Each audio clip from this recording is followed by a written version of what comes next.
Okay, this morning we are at the Haven of Rest Cemetery in Little Rock, just off 12th Street. The cemetery, 17 acres, there are 12,000 folks buried here. It's the only all black cemetery in Arkansas.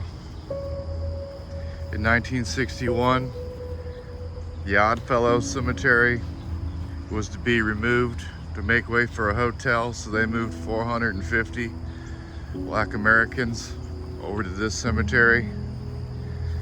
There are other prominent folks here in the cemetery. Civil rights leader Daisey-Bates, who in 1957 was the mentor for the Little Rock Nine to integrate them into the school, Little Rock Central High.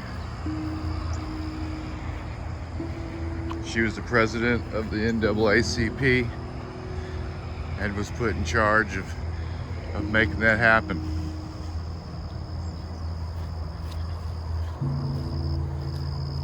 She's located right over here. It's early morning, we got the sun to our back, so I'll try to keep the shadow out.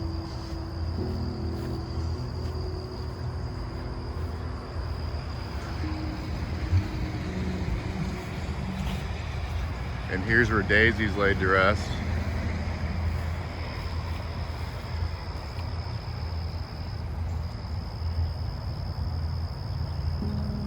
Your future is purchased in the present. Only the educated are free. She died in 1999.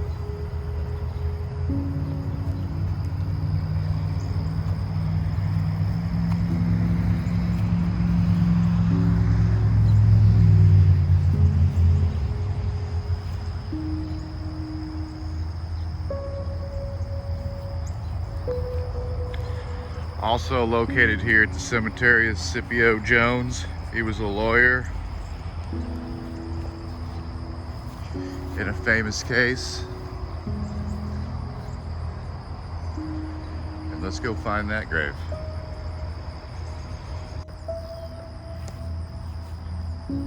Here we have Scipio Jones, attorney at law.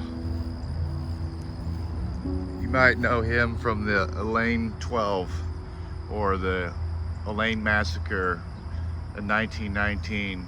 5 whites were killed and over 100 blacks were rounded up and tried, and many were sentenced to jail, but 12 were sentenced to death. And at one time, 6 of them were to be executed within hours of Jones getting a stay of execution. At that time, the jail had the jail carpenters come in and build their coffins right in front of them. But ultimately, by 1925, he had secured the release of all 12. He was born to a slave. Become an attorney in 1889.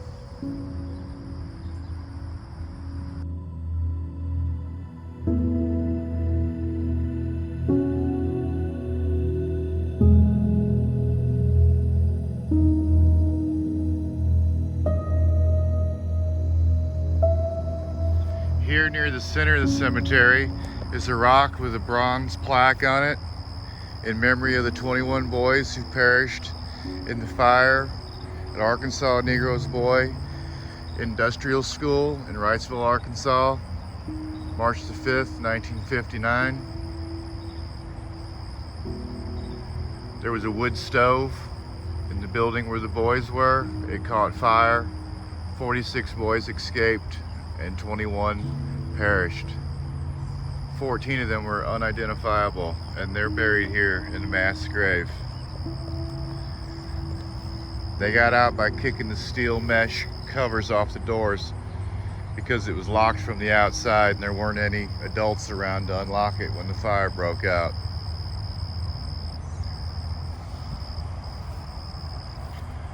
Also, in 2005, they tried to put this cemetery on the National Registry for Historical Places. And believe it or not, it was denied because it was ruled that there were modern graves mixed with historical graves, and there wasn't a historical section. They appealed it. As of now, I believe the appeal's been filed 14 years now. I don't know why we can't get this done. If there's such a thing as a right time, I would say this is the right time to get that done. There's no reason why it shouldn't be done.